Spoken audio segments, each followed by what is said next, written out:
Napoleon Bonaparte, the little man who dreamed of the world he was born on a small island, spoke with a Corsican accent, and was once bullied for being short and poor. But within a few decades, the world would tremble at the sound of his name.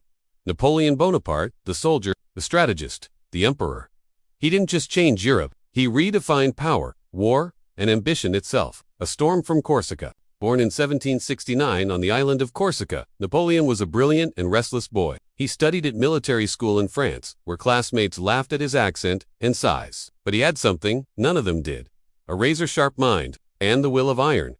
The rise of the general. During the chaos of the French Revolution, while heads rolled in Paris and kings fell across Europe, Napoleon rose fast through the army ranks. At just 26, he became a general. He led bold victories in Italy, crushing Austria's forces with speed and surprise. Then he marched into Egypt, not just to fight, but to bring glory, science, and strategy. He wasn't just a commander, he was becoming a legend. The crown of power in 1799, Napoleon returned to France and seized control in a stunning coup. And in 1804, he crowned himself Emperor of the French, placing the crown on his own head, showing the world that he owed his power to no one but himself. He reformed France with new laws, built roads, schools, and stabilized the economy. But he wasn't done. Master of Europe, Napoleon defeated mighty coalitions of kings and emperors. He shattered armies from Prussia, Austria, and even the great Russian Empire. His empire stretched from Spain to Poland, a new Roman Empire born in gunpowder. But ambition has a price. The fall begins in 1812. Napoleon made his greatest mistake.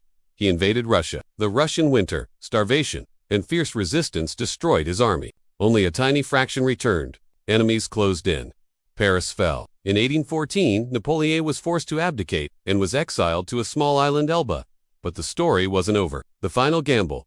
The 100 Days in 1815, Napoleon escaped Elba, returned to France, and in just days, won back the hearts of thousands. He marched to Paris.